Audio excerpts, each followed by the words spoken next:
Hello అండి, welcome to my rich మన్పై kitchen. ఇవాళ మనము అరటికాయ ఫ్రై చేసుకుందాము.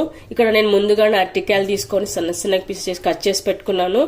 మజ్జిగలు వేసి నానబెట్టుకున్నాను. బటర్ మిల్క్ లో వేయాలి.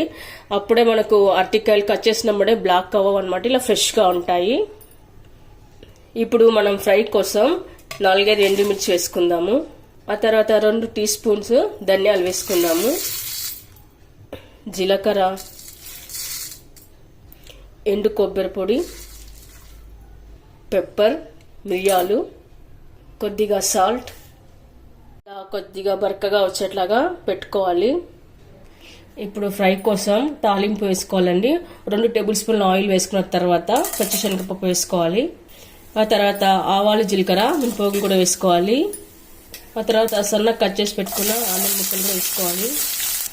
ఆ తర్వాత ఇప్పుడు కరివేపాకు కూడా వేసుకోవాలి. ఇప్పుడు కచ్చా పచ్చ దంచి పెట్టుకున్న వెల్లుల్లి రెబ్బలు వేసుకోవాలి. పసుపు, కొద్దిగా సాల్ట్. ఆ తర్వాత ఇప్పుడు మజ్జిగలో నానేసుకున్న అరటికాయలు వేసుకోవాలి. ఇవి సాల్ట్ వేసి నానేసుకోవాలండి. బటర్ మిల్క్లో సాల్ట్ వేసి నానేసుకోవాలి. ఆ తర్వాత అంతా కలుపుకొని పెట్టుకోవాలి. ఆ తర్వాత మూత పెట్టేసి 2 నిమిషాల పాటు మగ్గనివ్వాలి. ఆ తర్వాత మనం ముక్కలు తీసి చూడాలి.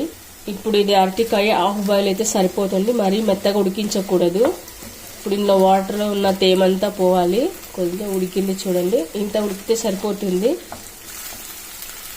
ఇప్పుడు మనము మిక్సీ పట్టుకున్న పౌడర్ని వేసుకోవాలి.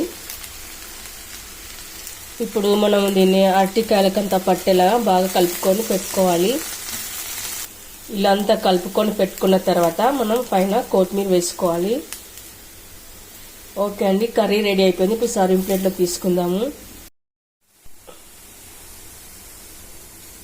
ఓకే అండి, చూసారుగా ఈ కర్రీ రైస్లోకి, రోటీలోకి, చపాతీలోకి, అన్నిటిలోకి చాలా బాగుంటుంది. ముఖ్యంగా పప్పన్నం, సాంబార్ అన్నం, చారన్నంకి అన్నిట్లోకి చాలా బాగుంటుంది. సైడ్ డిష్కి కూడా చాలా టేస్ట్గా చాలా బాగుంటుందండి. మీరు కూడా ఒకసారి ట్రై చేయండి. మీకు ఎలా కుదిరిందో కామెంట్స్లో పెట్టండి, లైక్ చేయండి, షేర్ చేయండి. తప్పకుండా మన ఛానల్ని సబ్స్క్రైబ్ చేయండి. Thank you for watching.